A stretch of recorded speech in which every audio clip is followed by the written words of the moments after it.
introduction to make each of us understand what we are talking and how we are probably how we are moving forward and from this point in time. And then see, computer system validation is a topic which we have which we wanted to discuss going forward from henceforth if everyone is on the same page.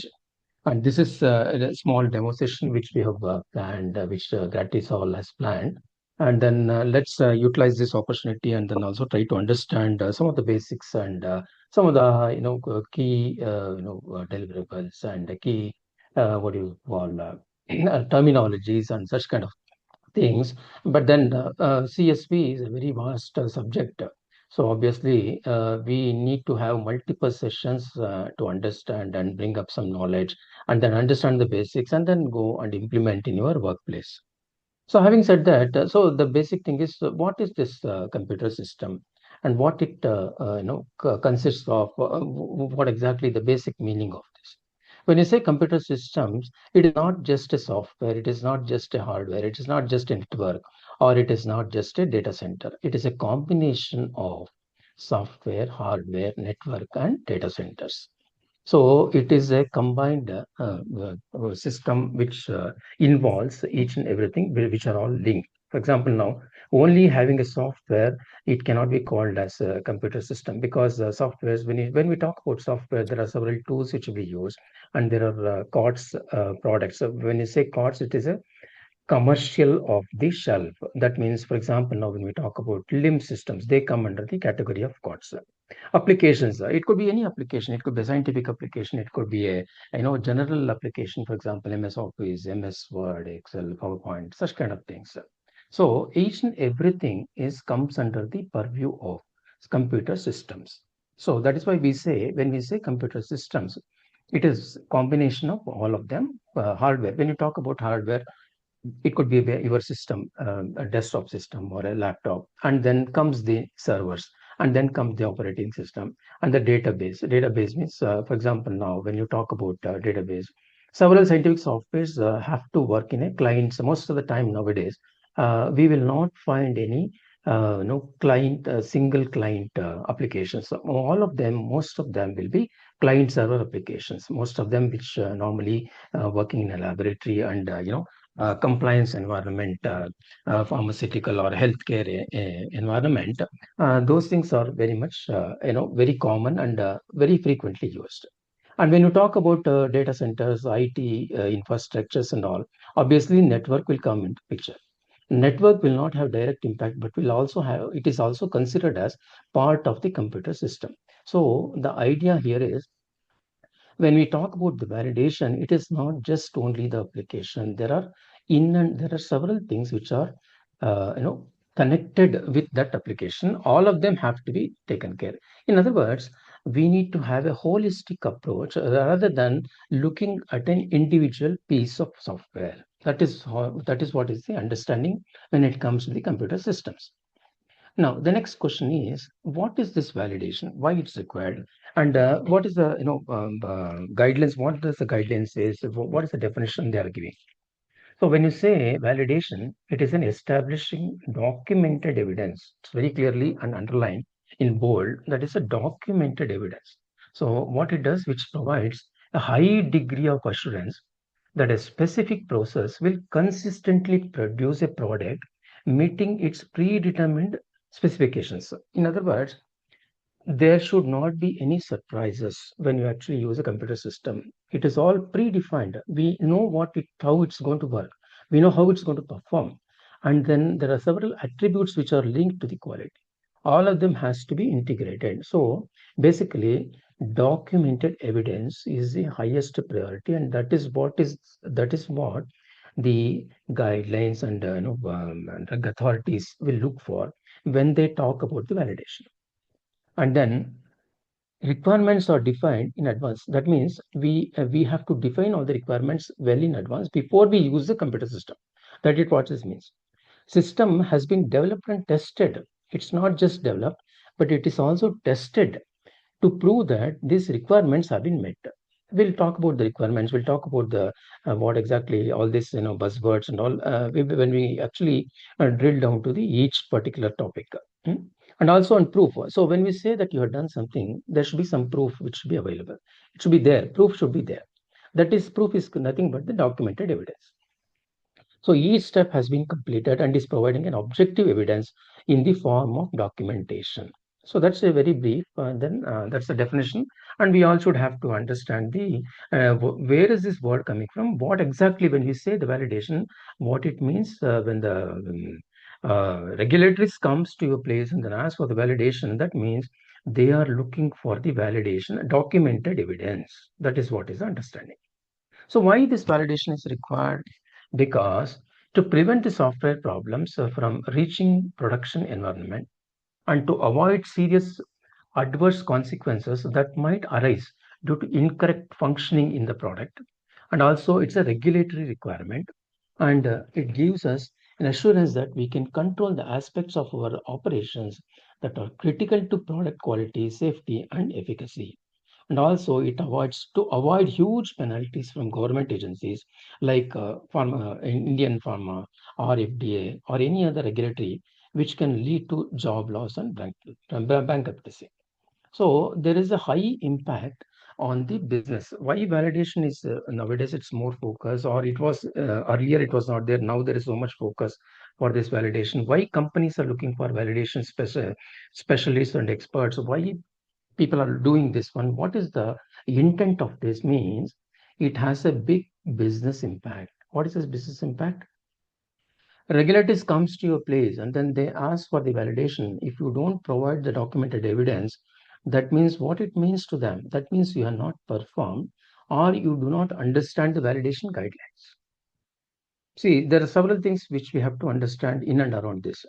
See, basically, first thing is we should know that there are guidelines which are driving these processes. Secondly, these guidelines have to be read and understood and interpreted in the proper way, and then implement in your own environment. And also, all of them have to be done in a controlled state. See, that is why the validation requirements are required. So now you understand. So basically, it is a legal requirement, it's a regulatory requirement. And also, if there are some problems in the software, and all will come to know. And then it has a high business impact. That is why all companies, especially companies who work closely with advanced countries, they always have a CSV group working in and around that, because this has a business impact. And this also has impact on the product quality, and then patient safety, product quality, and data integrity. All these things are very important. And these are all set in the guidelines, and these are all a legal requirement. So these government agencies, when they come and walk into a place and then look for these things, so if they don't find any of this validation related documents, if they don't find proper answer for this, if they don't find what they want when they come to your place for audit, that means there is some flaw in your system. You do not understand what you're doing, and you are not equipped with the validation requirements, and you don't understand completely. So these are all the implications. So that will give a very bad impression to the auditor. And then probably once he is clear about all these things, he will go and escalate to the next level, and then he will write a report for you and then say that no, this company or these people or not do not understand the validation guidelines. So that is why most of the places now what they do is just when you walk into any industry, what happens is there's already some form of CSV people, IT people all working, and they're talking, they'll be using some buzzwords and all. At the same time, what happens is they do not understand the picture of CSV in a holistic way. See, what happens is they understand in bits and pieces. So when somebody is in particular CSV domain, it's the very first thing what we should do is we should understand the guidelines first. You should not jump into the project and then start working on the live projects. You will end up nowhere. First step, what people should do is understand the basics. Go one by one, step by step. And once you understand the first level, go to the second level, third level. Finally, you will be able to reach the destination what's required. And then you have gone through the process in such a way that you also understood the guidelines, and you also know now you have to pitch this particular thing in your working environment, and also you have to work on the live projects. That's how the things navigate. So So these are the validation, why validation is required is these are the points at which you need to do the validations. So when validation is performed, is it during user requirement or during functional specification or when you're doing a risk analysis or doing a testing or user UAT? No. See, validation is more about specifications and risk analysis than about testing. So it's not just, its validation is more than just testing. It's an evidence. So it comes at all stages. So validation is not just part of one particular requirements or a specification. It is in the entire process of CSV. Validation is performed. So, so when you're talking about requirements, that is user requirement, validation is also the user requirement is also part of validation. Like that, all the parameters which we're talking about, they all come under user acceptance testing or during testing or a performance qualification. In all these spaces, validation is performed. So, so that should be a bigger picture and a high level picture what we should understand. Now, the very next question is, now who is responsible to perform this? I am doing a CSV validation. Am I alone is responsible for this CSV documents? So this is a big question. Most of the time, people who are new to the industry, who joined pharma companies will have this question. Am I alone? See, because I'm a CSV specialist or I'm a lab analyst, so should I am alone responsible or I do not have any responsibility for this validation documents? Can I use my system without validation? There are several questions which arise. In other words, to answer all these questions, the whole company, starting from the CEO of the company, is responsible. There are primary responsible, secondary responsible. But then each and every person who is part of this activity, computer systems, is responsible for the validation process. So nobody can say that no, I am not a stakeholder of this because I come from IT or I am not a part of a compliance department. No, I will not do, or I'm not a quality person. It's not that. So when you actually walk through all the processes which are required and how the CSV documents are delivered, how it's prepared and how it is discussed, each and every person is made responsible. That's how the guidelines have been set. They say that no, you should have a company policy, then you say a departmental policy, then you say drill down to the next level. Finally, it will come. But then when we are posting some, when you are going live with some documents, they say that head of the company should sign this document as an approver. He should sign. So that means a lot of signatories will come into picture. So why signatures are required? Because they are also part of the business and their responsibility for the validation and quality. See, that is why almost each and every department and every person, and they are all the stakeholders of CSV, and then it is all linked in such a way that no, nobody can escape from the responsibility. But sometimes, people try to deviate from them, but deviate, come out of this, saying that no, no, I don't know about this, I'm not aware of this. Like, for example, now a scientist working in a laboratory will only focus on the sample what he has to analyze.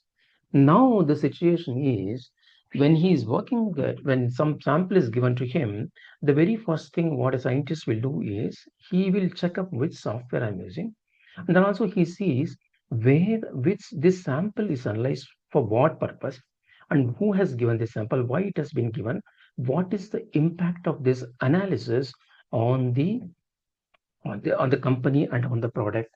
Based on that, he will, the very first question will ask is, if I'm using a software or an instrument, he says, is this software validated?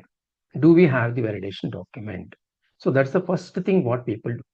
Now, in other words, what I'm trying to say is an analyst working in a laboratory also is expected to know, he may not be directly involving in the validation activity, but he is expected to know what he is using. So there is a difference, when we say blindly somebody is using, somebody is in a lab and as a chemist or an analyst. So he's using some software, then he generates some data.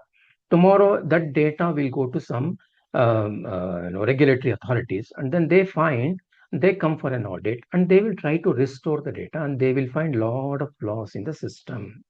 So now the process is, it's now we are starting from the beginning. Now what we are doing? We don't do something and then, come back and review the data before doing anything, before doing any activity, before doing any analysis. We are trying to see whether I can do it today or it is my system is not ready. So think before you ink. So that is the whole thing, understanding of this. So in other words, what I'm trying to say here is performance validation is responsible for the entire company, not just one person or one group. So there are primary responsibilities, secondary responsibilities, all those things will come, stakeholders will come later. No, when you look at this particular slide, I hope you are seeing the slide number 7. Yes, sir. We All of can you. see the screen. Yes, sir. Yeah. Okay. So I hope in between there is no disturbance in that. So do you want me to slow down or this tempo is fine for you? You are able Yeah, to pick up what I'm this trying to tempo say? is fine, but we can ask more questions from the participants. I mean, what did they Yeah. Questions are understand? probably Yeah, we. because it's like a Yeah, I one-way love to. session. Yeah, yeah. We will take Yeah, few exactly. So this sessions. is the demo. Okay, Exactly. See, okay. what happens is this is just a demo session, and then Gratisol, they wanted to just start this process. So it's a very good what do you call initiative from Gratisol that Yeah. people before they get into the industry, it is necessary that they have to undergo some training programs because when you go to industry, nobody will have time to explain each and everything to you, and also most of the time companies will not give you enough time for you to understand the new topics. Because see, if you have done a pharmacy, if you have done a master's, so you will be studying something, but then in your master's and bachelor's or even PhDs, they will not give you any training on the validation process because these are all very, very selectively done by different companies. And then not every company may require this, but then company who works in a regulated environment only will be having this kind of requirements. Each and everything will flow only by the validation there because their products are such a way that they have to, showcase their products, and then they have to tell them that they are working in a compliance environment. They are saying they wanted to say that no, they are using digital technology. They're using electronic records and signatures and such kind of stuffs. They're using. So in those cases where, and in other words, in advanced companies, if somebody wants to showcase or export drugs or whatever it is, API, whatever it is, in those cases, these things are very very critical because without having any of these informations and clarity, they don't accept anything, even if it's of a very high standard. So that's the whole thinking.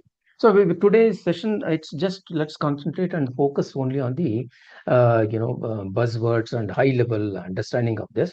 But going forward, let's make if I'm going to be the part of this training session, let's make it much more interactive and also take one by one because there are several topics which needs to be understood and then first understood and then discussed and then take it to the next level and focus more on those concepts.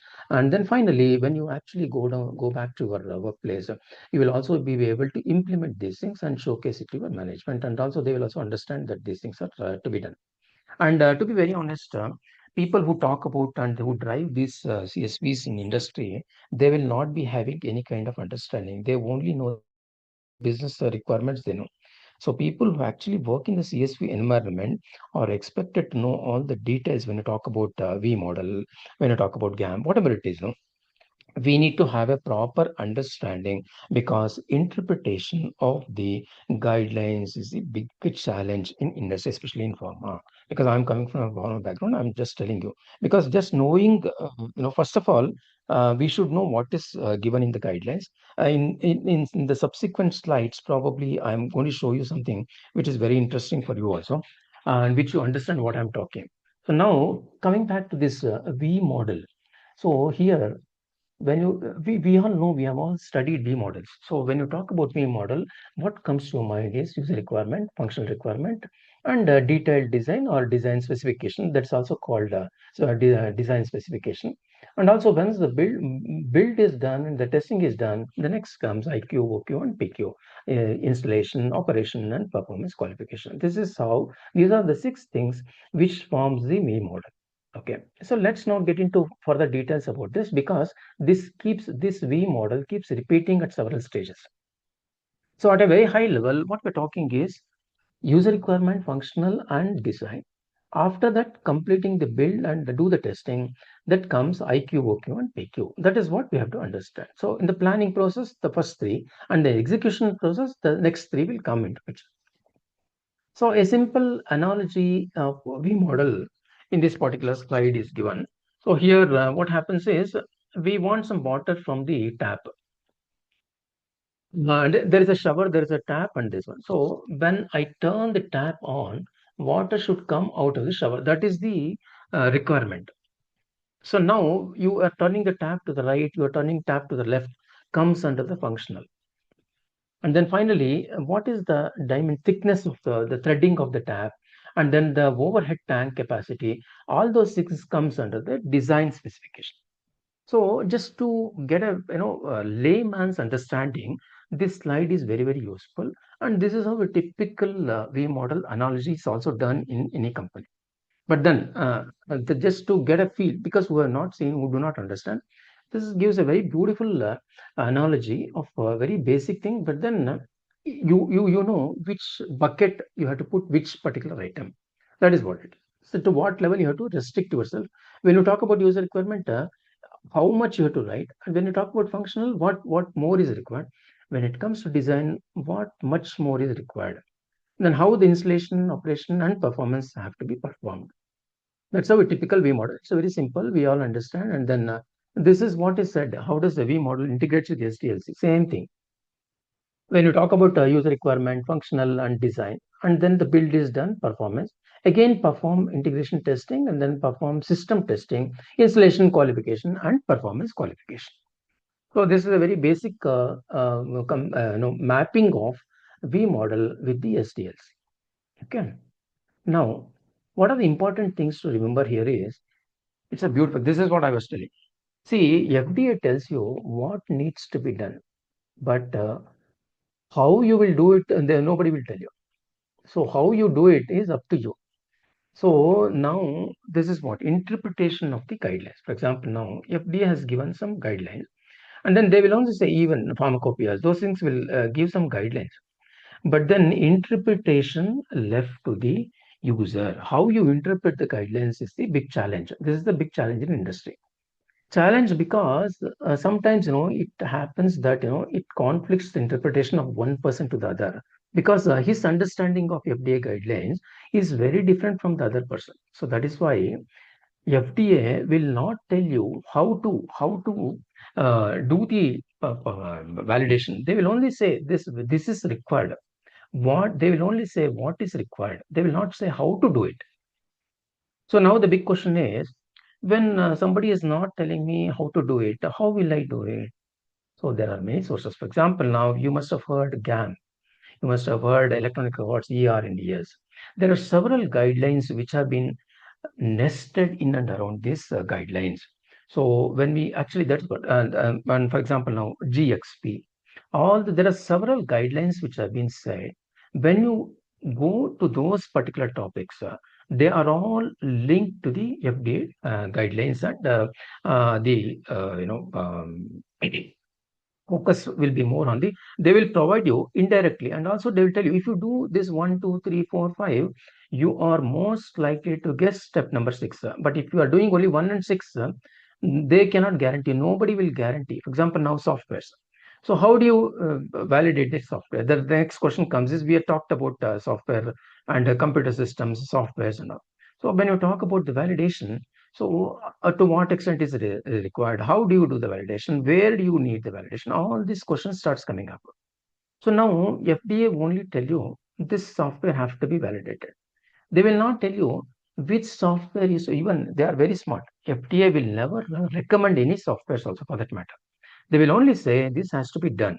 So how you do it is left to you. So this is an important point which we need to remember.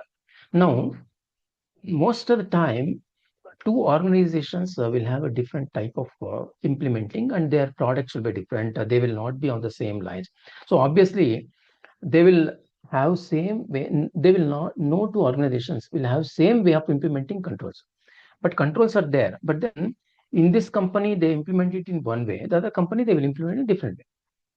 The methodologies will differ. The framework will differ. The SOPs will differ. For example, now SOPs, some people who have knowledge, they write the SOPs in such a way that no, it will be very clear, crystal clear, and they give the proper instructions. Well, when we see again, see, SOPs, when we talk about SOPs, that SOP itself is a big topic. So we will understand where SOP is required, what is the significance, how it is done, and what is the impact of this SOPs, how people are writing SOPs, what is a better way of doing. All those things will come into picture.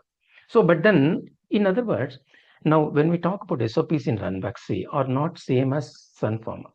They are not same as other pharma companies, Astra, whatever, because Astra, they have a different set of people, their understanding is different, but then they may have same topic, but then the way they write SOPs are different.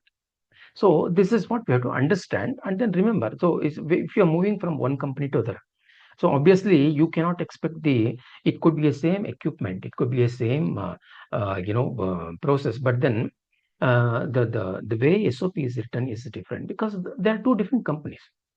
So you should have an SOP and then you should adhere to it. So, but then wherever you are, but then when you have an SOP, what is necessary is whatever is said in the SOP have to be clearly followed. So say what to do and do what to say. This is the basic thing in GLP also. So, for example, when we come to this SOP, what happens is SOP says add 10 ml of water with stirring. If you add 9 ml, that means you are not following the SOP. It's as simple as that. So the temperature has to be maintained 30 degrees at 20 minutes for 20 minutes. But if you keep only 25 degrees and you keep it for 40 minutes, you are not following the SOP. You are deviating from the SOP. So company may be different, but then when you move from one company to other, whether if it is your first company, no problem. Whatever the SOP. So when I come to the SOP topic, that itself we can discuss one full day, one session we can discuss wherein we understand why SOPs are required, what is their impact, how it's understood, how it is written, and who is responsible, and what are the implications of SOPs, and then how it should be modified, and what are the guidelines you have, and then what are the format you have, do you have a templates for this, all those things we will help you out and we will give you. So the mantra is say what you do and do what you say. So that's all. No, nothing more, nothing less. Okay. Now, the next one is, so validation stream works independently, but closely with the production work. For example, now if you are working in a production environment, so you might be thinking, what is this validation? What is this planning? Or who is doing this design? Finally, what happens when do you do the release of the softwares and how it will have impact on the production and all. So when you come to production, they don't see any of this and they will ask, where is your traceability matrix? So what is traceability matrix? Where it is generated, how it is generated, what stage it is generated. Probably we will discuss in the subsequent sessions. And there is a way every buzzword and whatever topics we are talking about now, we are using it now. It's all discussed in depth, and also we will have a good understanding of all these things. But then when it comes to why I'm trying to say is because here there's a link between the validation stream and the production. At the end of the day, why you need to do validation? Because validation, after doing validation, the thing is not closed.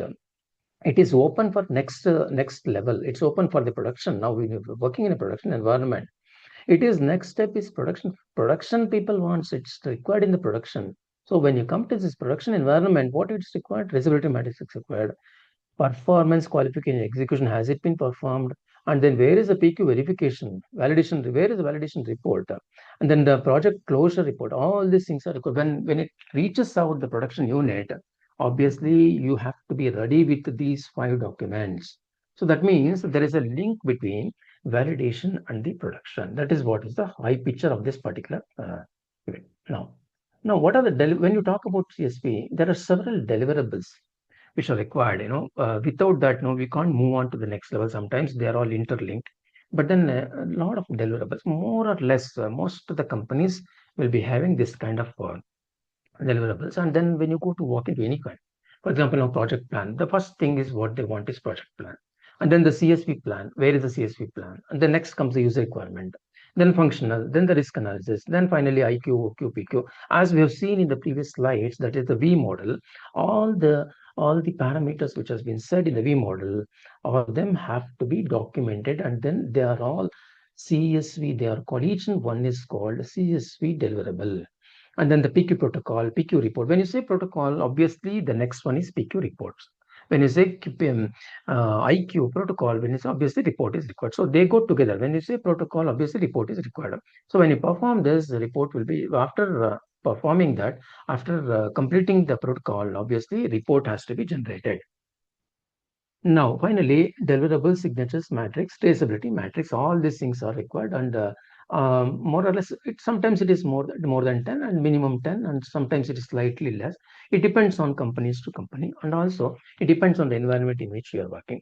For example, now you have one project plan under which there are multiple CSVs.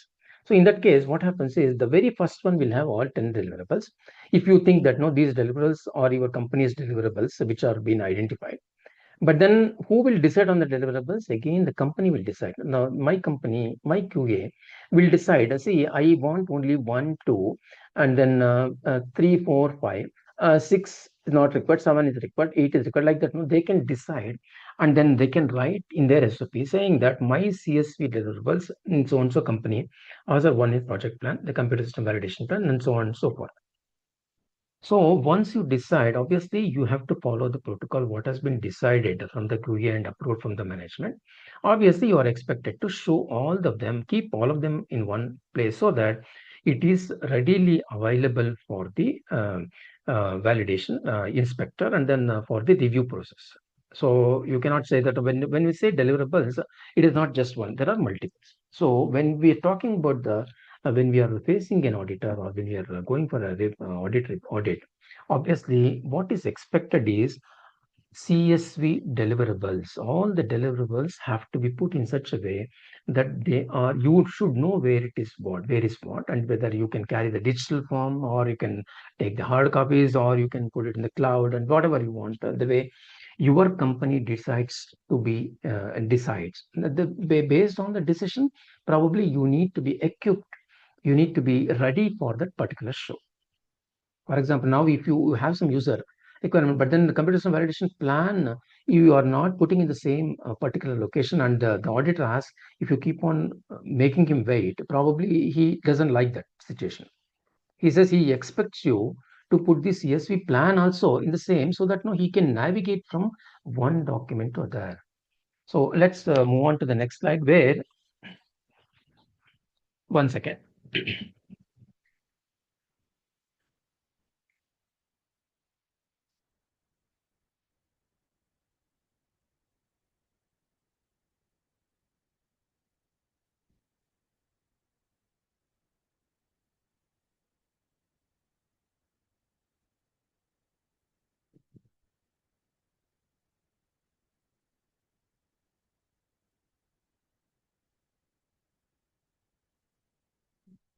So now let's move on to the next topic, that is project plan and risk analysis documents. So again, now this is one of the deliverables. Can you hear me now? Is it clear? Yes, sir, it's clear. Yeah, sure. Okay. If you have any disturbance, let me know. Then I will stop. We are good, sir. Thank you. Yeah, good. Good. Go ahead. I will go ahead. Continue with this. Now, the next one is we talked about the deliverables. Okay, let's go to the project plan and then the risk analysis document.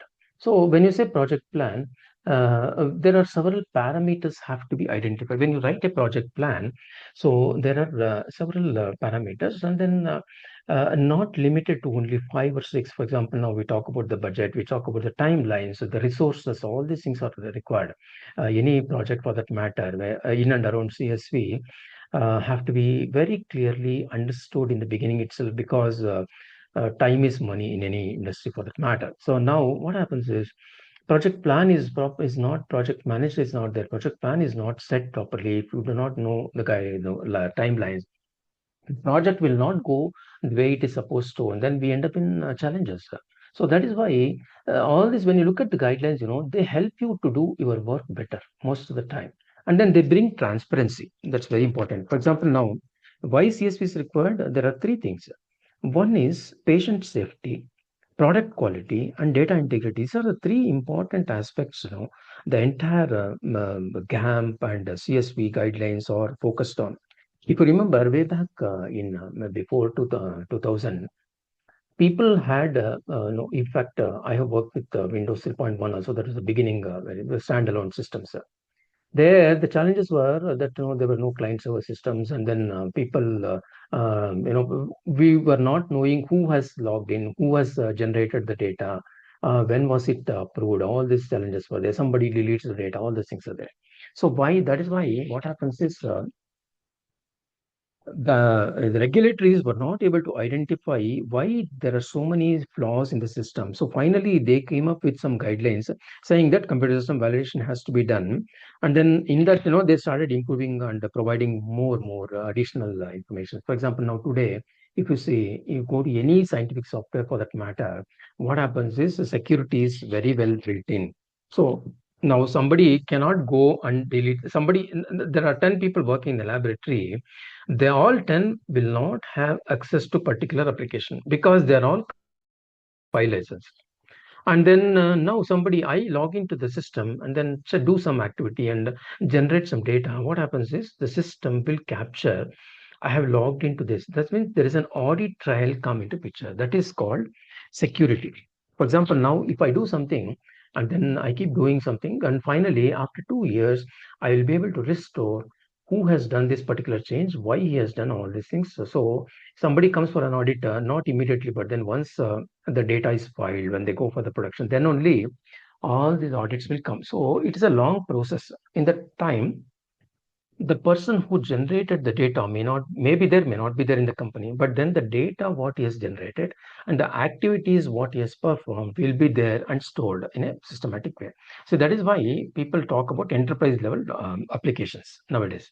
So now this concept, earlier it was not there. People used to struggle, and then limited space, and then they were not able to store chromatograms, they were not able to store several data, they were not able to understand the audit trails. For example, now if somebody is from the laboratory background, for example, for systems would as per the specifications and testing process, they say you inject 5 samples. By somebody watching injecting those samples, to an HPLC system, then what happens is the fourth sample, when he calculates the system, so probably it's more than RSD is more than 2%, whatever. Then what happens, that fellow will not stop there. He will inject one more sample, and he used to delete the previous one, and it should show that data is clean and neat. Now regulators doesn't want this kind of challenges. If they say if you are injecting the sixth sample, you have to be transparent. So people who are transparent, who care for the human life, who care for the safety, who are quality conscious, who value integrity, will come into this domain called CSV. People who are not having these attributes cannot work in this environment because some or the other time they will be caught. They do such a high mistakes, and they cannot be even hold in the company for long. They will be thrown out of the company because company doesn't want this kind of challenges, because it will spoil the name of the company, it will spoil the company products impact, it will also spoil the regulatory, it will also give a bad impression about the company, and it will spoil, and a lot of financial losses also will be in and around this particular thing. So there is a big impact. Why CSV is required? Because there is a big business impact for on the company. That is why all the companies, they like it or not, but then they have to show that no, they are doing it, and then people who are working in this environment should not compromise on these values. So they're very, very important. Now, coming back to this project plan and risk analysis document, again, project plan means when we go to the project plan, we will give you some broad, high level, topics on which these project plans have to be documented. And then over and above that, for example, now if we have listed out, there are 5, 6 paragraphs. But then this particular project needs one more parameter. We can definitely include that project, that particular item in addition to the 6 parameters in this one. And then probably the resources, we can say resources from source one, source two, maybe unit one, unit two. We can split that one, also make it much more clear, so that when somebody gets into the project plan, they understand what kind of project plan we have created. And then it will give a very beautiful picture, and they don't have to navigate to somewhere else and then struggle for the information. They get all of them in the same place. Okay, no, that's what.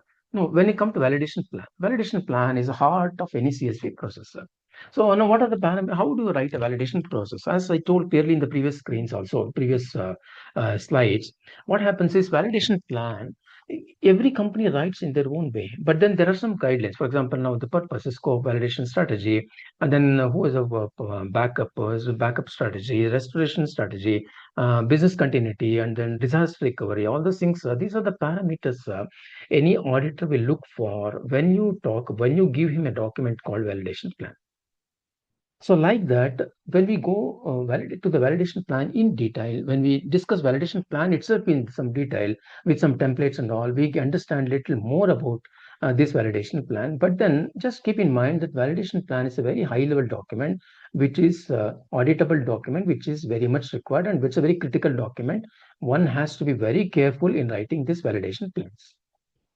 Now, the next comes the URS. So without URS, you cannot do any work. So what is this? Why this is required? For example, now I showed you an analogy wherein I wanted water coming from the shower. Like that is the user requirement. Now I want test my sample. That is a requirement. Like that, you have to write the requirement in a very high level. So a common man who reads that without having any technical knowledge will understand that. And also, when we get into this, all the details, for example, now, when you say that what is the purpose, scores, and then what is the process to be followed, environment, operating environment, the software platforms, all those things have to be nested into this particular document in the user requirement document so that when somebody looks into the user requirement document, yes, he understands, yes, these people know what they want. It will give an impression when you write a beautiful and clear user requirement that gives a very first impression to the auditor that these people know what they are doing. Okay, it's not that somebody else telling you something and you are doing it. Now, when you go to the functional same way, it is here also there are some parameters which are common to user requirement, but then there are also additional specifications of parameters on which we have to discuss. So here, so those parameters also will come into picture, and on those parameters, we have to elaborate on the functional specifications and then bring up the document. So when you talk about the functionals, obviously trails will be coming, signatures will be coming, backup and all those things will be coming. So again, the next one is the risk analysis document. So when you do a risk analysis, what are the parameters on which you have to document how a risk analysis to be done, what it's to be done, and what's a good risk document looks like. We also give some samples of it so that you get to know how a risk document can be prepared, because most of the time this is also one of the auditable documents. Now, for example, now risk examples. People, patient, animal, this comes under clinical studies and all, hardware, software, interfaces, and the natural disasters. These are also risks. No? So what are the parameters on which we have to write the risk? Now, faculty code, miscommunication, package. So like this, there are several parameters which has been chosen, but then it is not just limited to only this. You can also write, see now, electrical power supply. For example, now some company is having a serious problem with electrical power. Obviously, we need to know what is the risk when the electrical power shuts down to the instrument. See, nowadays, most of the companies will have backups and all, they will switch over, all these things are there. But then we have to provide a document that, an electrical power system is used for any instrument, for a software. Obviously, in the risk, we should talk about the electrical power, because there is a possibility that the electrical power can go fail, then can switch off. So when that happens, what are the correction points we have? What are the remediate we can where the system my company is taking it up, and how it's going to work, and all those challenges have to be included in the risk mitigation document. So like that, there are some places, like Japan and all, natural disasters, it can happen. So in those places. Natural disasters, whatever commonly coming up, those natural calamities has to be identified, and then also they should say that what are the risk and how we are. All those things have to be covered in the risk mitigation document. Now, coming to the protocols, for example, now there are three protocols where mainly we talk about IQ, OQ, and PQ. As we've already seen in the V model, there are important deliverables of CSVs, IQ, OQ, and PQ. So when you say IQ, obviously there is a protocol, and when you have a protocol, obviously there will be a report. Same way, In OQ also, operational qualification, when you have a protocol, we also have a report. In validation summary, this is the last part of the validation. What is that? Validation summary report. The name itself indicates it's a summary report. So what it contains, if you look at the last point, there's a conclusion. So any auditor will be eager to know, will without asking anything, he wanted to know how this validation has been concluded. So that conclusion of the validation will be captured in the validation summary report. Okay, that's the heart of this. After doing all this, exercise and protocols, SOPs, validations, documented evidence, blah, blah, blah, everything you've done. But finally, what is the conclusion we have drawn from this validation? So that is coming, this is ready for production. Whether my production people, they will say whether it is ready for production or not ready for production, because user acceptance has been met or not met. So looking at the conclusion, one will be able to decide. This is a concluding, parameter on which, looking at the summary report, people who work in the production will be able to take this to the next level. Whether they can start the production or they cannot start because they have some challenges, and then the instrument and the software did not met all these requirements. There are only two possibilities: whether it has met or it has not met. If it has met, then it's ready for production. If it is not met, obviously they should relook into this, and then they should see where are the places where the software or the instrument has remediation, and then that goes a different way. Then the summary report will be on hold, and then it cannot take up to the next level. It cannot go to the production deployment. Now, next the protocol. Once this conclusion is done, and then it goes to the production, then there comes the PQ, the performance qualification. Then when it comes to protocol, when there's a protocol, before you take up anything, protocol has to be prepared for the PQ. Also, before you start actually doing the real-time samples, obviously performance qualification has to be done. After this, when the performance qualification is done, and the report also has to be generated. So that's a typical, CSV validations will be performed. And deliverable signature matrix. So we here in this particular matrix, it looks very complicated, but actually it is not. As and when some activity is performed, we will be tracking. It's a simple tracker wherein, we get to know what is done, what is not done, where is the, optional approvals, whether it has been approved, or denotes creator, author, who is all the minor details of very high level details of each document, and then the list technical leads and all those informations will be delivered in this. And this is a traceability matrix wherein the name itself indicates it's a traceable. You can trace where is what. For example, now user requirement, you can trace. Functional requirement, you can trace. All these things are traceable matrix. So there's a matrix which has to be there for each validation. This has to be kept control. So we will discuss more about the traceability matrix also in further future sessions actually. One second.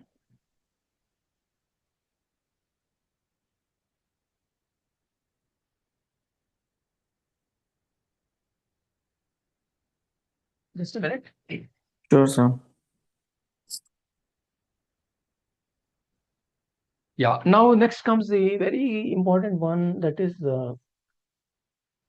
GAMP. Okay. Lucky.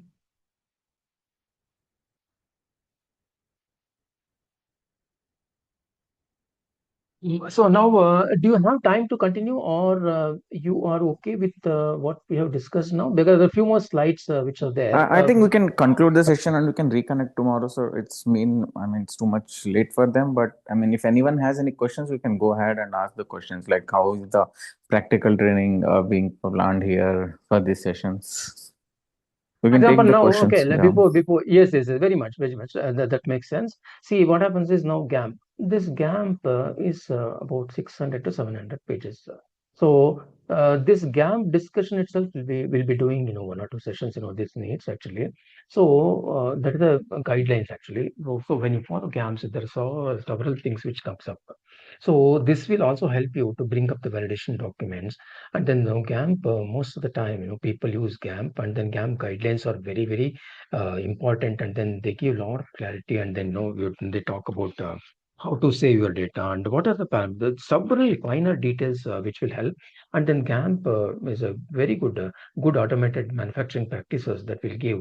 The latest one is 5 now, and then that will give a lot of guidelines which will help you to build your validation documents. They are very interesting and then quite complex also. But then slowly, steadily, if you understand the concepts, obviously they are very useful tips. And then when you follow those systems, and when you follow their guidelines, obviously you are likely to get a good quality of CSV, which is very much acceptable to the regulatory authorities.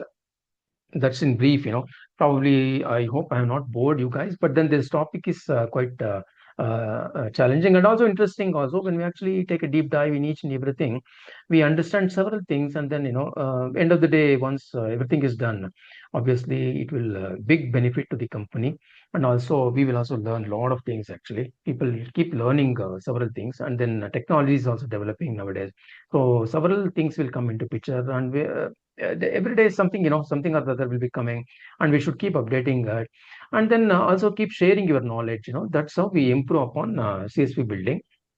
And then also sky is the limit for CSV, but then let's not get carried away by that. But then if you approach the subject in a slow and systematic approach, by understanding the basics, you can reach any level without you noticing it.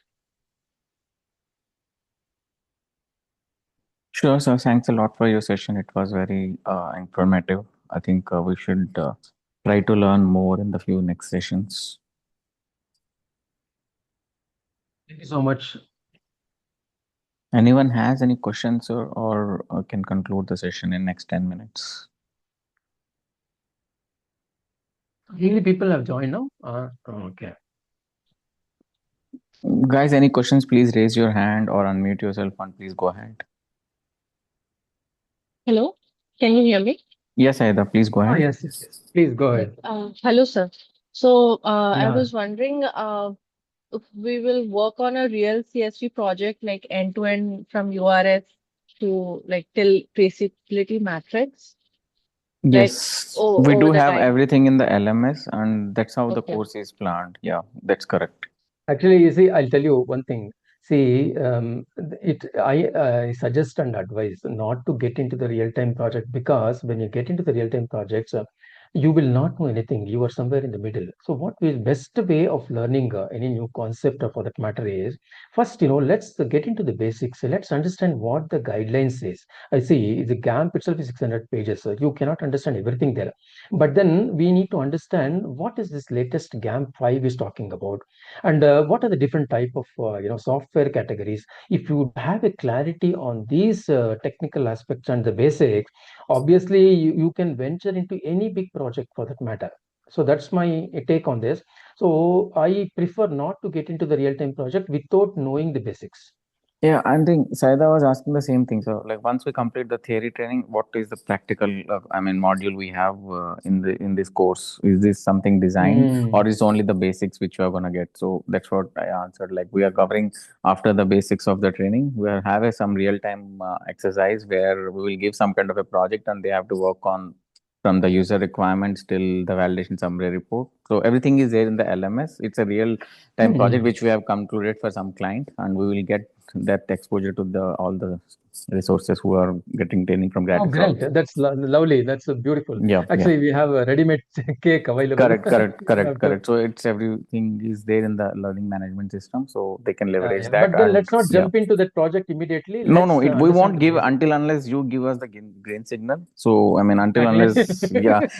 So it's something like Because designed in the we are Sir, structural I way. just wanted to know what the we like are in whether we are CSC. gonna touch the projects or Yeah, not, yeah, like at the we are end gonna of touch it the for sure. yeah, yeah.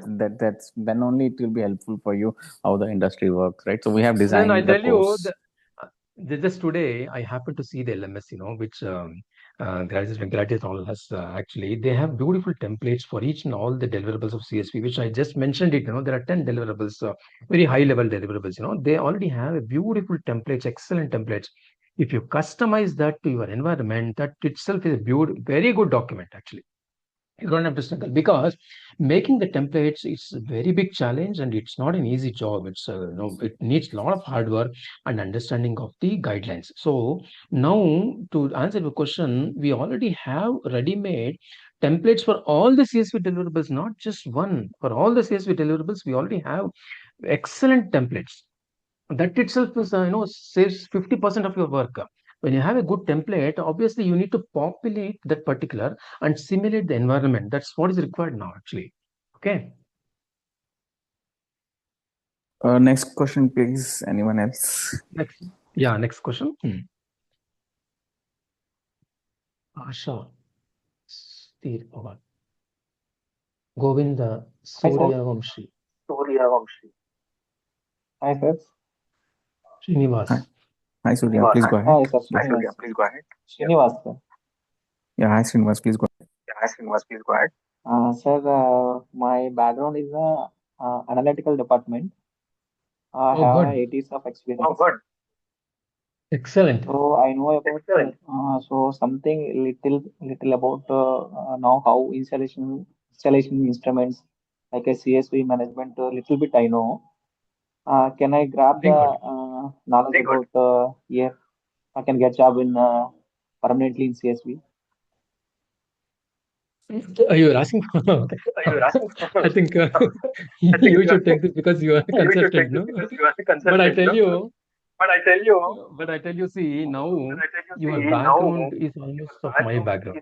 Okay, and I was also from an analytical, and then I switched over to CSV, and then I picked up a lot of skills and all. So why not? Definitely in a year's time, and if you focus. I'm getting echo actually. Yes, sir. Okay. So now definitely there is a possibility that Srinivas can switch over and then he can become full-time CSV analyst. So CSV validation person. So there is no doubt about that. Only thing is you should keep learning everything what the guidelines is. No, you already have analytical experience, and if you have already undergone some audits and other things, so that is much more beneficial if you have undergone some FDA audits or Indian pharma audits and all, and that will also give more weightage to your. If you are working in a pharmaceutical industry and then if you are in analytical department, that is the best combination I can tell you to switch over to CSV. So definitely, my answer is yes, and you will be a full-time CSV.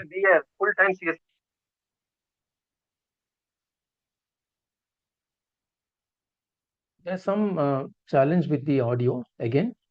I think it's Yeah, from next question. Srinivas. So we can go ahead with the next question, please. Okay.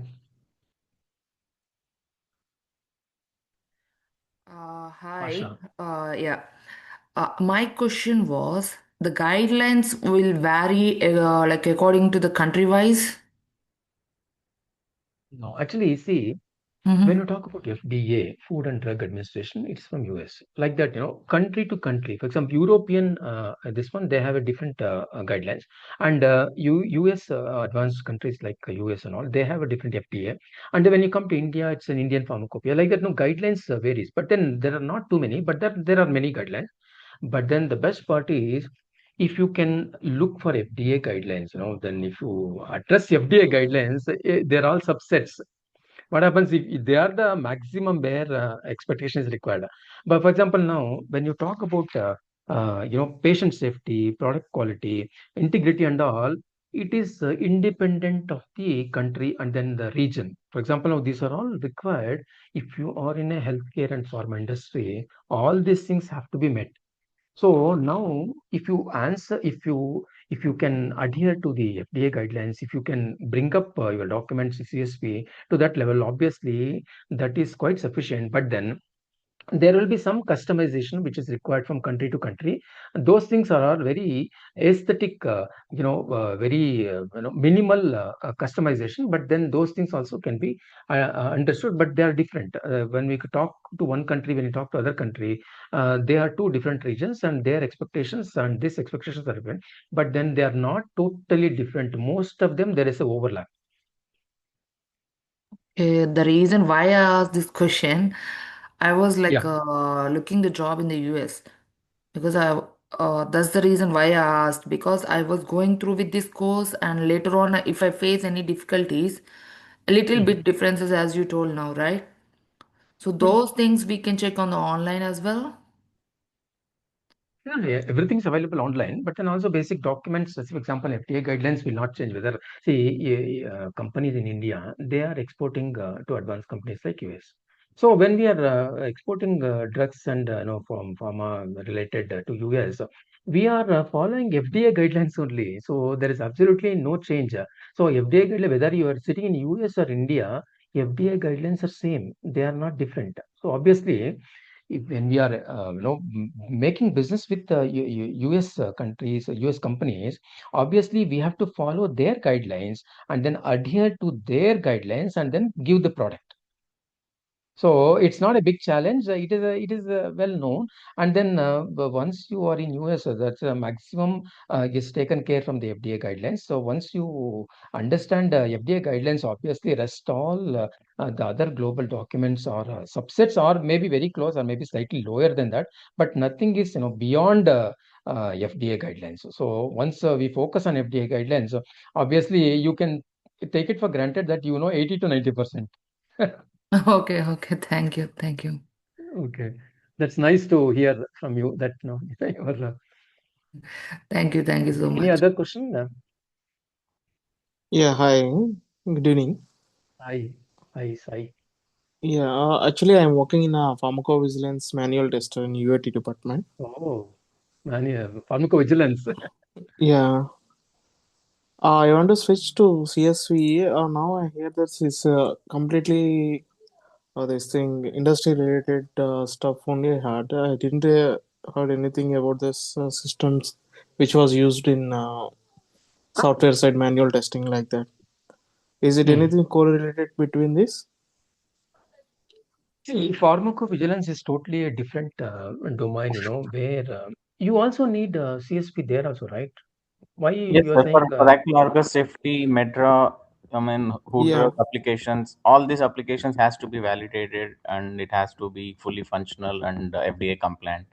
So I think the course See, will. when you are in pharmacovigilance, obviously pharmacovigilance people will are expected to have, or they should have some CSV background. They should understand the CSV so that no, they can do their work much better. Because most of the CSV guidelines, as he rightly said, any software for that matter, any other related in and around devices if you are using, obviously they come under the purview of CSV. Obviously, CSV validations are required. If you know the CSV validation, you can be a better person there, right? See, you already have that. Domain knowledge. In addition to that, you are also building your CSV knowledge. That means you are more preferred. It's very difficult to get that combination. I'm telling you. See, for example, I quoted in beginning of my presentation. I told you that no people work in the laboratory. They were all very isolated. They were never used to think about the software. Now the situation is not the same. People before they do anything in the laboratory in the instruments and they're using, they just make sure that no they are using a software which is validated. See, that is the transition which has come in. That is the transformation which has come in. The chemist is chemist only. Yes, he's coming from a chemistry background. But then when he comes into a pharmaceutical industry, obviously the way he look at chemistry is very different. Chemistry is also required, but then he also understands there is a compliance part which is very much required. Otherwise, my data is doesn't have any value at all. Okay. So pharmacovigilance combination with CSV is the best combination. Sai, Yeah. you don't change your domain. You keep be there and then bring up the CSV knowledge and then show off, the strength in CSV so that no, you'll be more preferred. Okay. Yeah. That's it. Thank Any other you. question? Interesting. We have, from past batches, similar profile like Sai, who has worked in pharmacovigilance and clinical data management domains. Okay, and Hmm. then once they got that expertise, they recently, moved to Cognizant. For almost all double the package because the combination was very tough to get to the client, and the moment they see that they have clinical and pharmacovigilance with CSV knowledge, they just immediately hired him. So that's See, I immediately tell I you, highly clinical data recommend. management. Yeah, we'll have a lot of servers and all other things, So correct. obviously, when you understand the CSP, I just touched upon the servers also. When we say computer system, I also very clearly said it is the servers. So when you say servers, obviously validation is required. So when you talk about, pharmacovigilance and other things, data management, obviously, without having a validation, you cannot do any data management. So without having CSP, nothing stands actually. This CSP is the base wherever you go. Correct, sir. So any other questions, Sai, or we can go ahead to the next person? Yeah, please. I don't have Yeah, any. thank you. So guys, anyone else has any questions, or we can take more questions in the next session? Okay, sir. I think there are no questions. We can wind it off. Thanks a lot, Shekhar sir, for your time and effort for the demo session. Yeah, we'll try to connect tomorrow, or might be for the next session whenever it's planned by the team. Hmm. Thank you, Thank sir. you so much, and it's nice talking to all of you. And then have a nice rest of the evening. Wish you all a very happy time, and then happy new year to all of you. And then I hope we keep continuing connecting, and then we will discuss more about the DSP and take an in-depth knowledge to the extent possible as per the the syllabus which has been framed. And then, but then, Gratisol has beautiful. LMS systems and all, they have beautiful course material. Once we go through this, understand, I'm sure you will be a better man when you go back to workplace, and then your confidence level will at least go by 50% as far as CSV is concerned. So that is what is the expectation, right? So you will not see anything, surprises. You already know what we're talking. You already know if somebody is doing something not correct. Probably you can pitch in and say, yes, this is the way it should be done, and this is the process to be followed. That's what is required actually. And in real time, also, if you start working on the projects and all, if you involve yourself, it's nothing like that. But then CSV is not done by a single person. Please keep in mind, it is a group. It is a teamwork. Actually, every person in the company is required, involved, and several directly and indirectly people are required for this. And then CSV cannot be achieved and cannot be performed individually. So that is the thing what we should keep in mind. Okay, we need everybody's support, whether IT department or data management or a quality. Everybody should be having a good handshake, and then only we can take CSV to the next level and then showcase to the management. Very, very important. Sure, sir. Thank you so much. Thank you so much, Thank you. sir, Thank for you very giving much. your valuable time, Nice and talking. Yeah, a very thank you happy so new much. Thank year. you so much. Thanks, everyone. Happy New I Year. hope this Thank you, gave sir. some feel of CSV. Yes, sir. Yep. Yep. Thank you.